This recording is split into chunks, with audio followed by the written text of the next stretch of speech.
It's controversial and important. So let me weigh in on a tangential area to what I do. I help students get into colleges and law schools.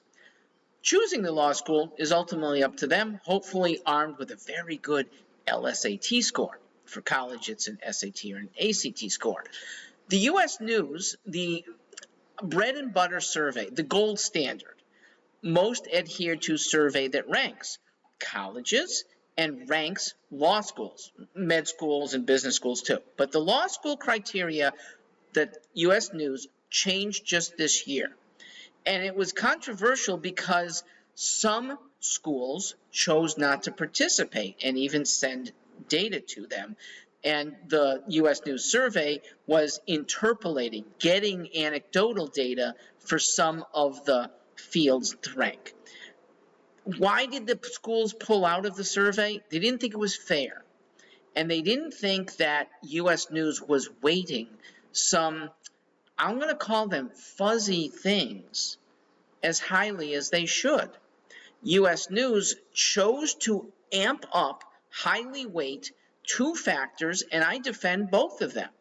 For law school graduates, they wanted to know what percent passed the bar exam. And they wanted to know what percent have jobs. And I think they have a 6-month period for both. That's usually 2 bar examinations. If you fail the first time to pass the second, it's considered a pass. Jobs, yes, they're in flux for several months after graduation. So I remember that survey as having those two criteria back when I was looking at law school 30 years ago. Those criteria, though, are even more important now. And those who say, well, you should rank things that are extracurricular, I think don't have a good argument.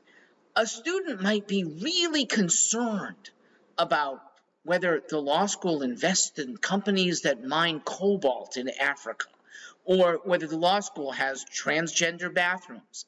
That's for the student to choose.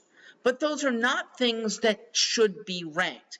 First off, how do you give a score to something that is controversial?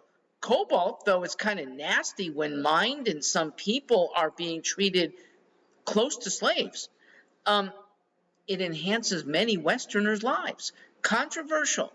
Whether there should be a transgender bathroom, controversial. You can't rank that. If a survey did rank that, it itself would be discredited. So to use something that can be standardized and is important, I think is the right thing to do. So 58% of the U.S. News rankings go to those two criteria. Let me contrast that with U.S. News's college rankings, which I think deserve more on two criteria that right now don't get enough. And the reason why college, which is very different from law school, deserves some, I'll call them fuzzy, but there's still a way to measure them. It's because college is an experience. Law school is a conduit to a career. Okay, nobody goes to law school for the absorption of the community, the environment. They're there for a practical reason.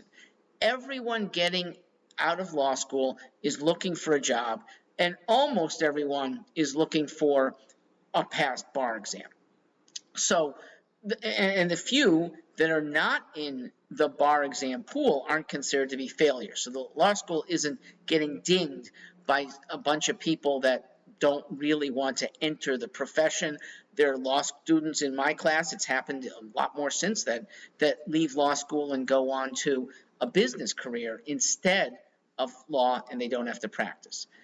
College, the criteria should be, in my mind, the caliber of the students who you're going to spend 4 years with. And that is somewhat rankable based on incoming average SAT scores. Okay? I like one other criteria. It is alumni satisfaction as measured by percentage of alums who contribute to their alma mater. Those two factors for Those entering entering undergrad, I think are most important. Please pay attention to them. In another video, I talk about the factors that deserve almost negative attention that the U.S. news, I think, goes the wrong way. I'm Mark Greenstein. Thanks for listening.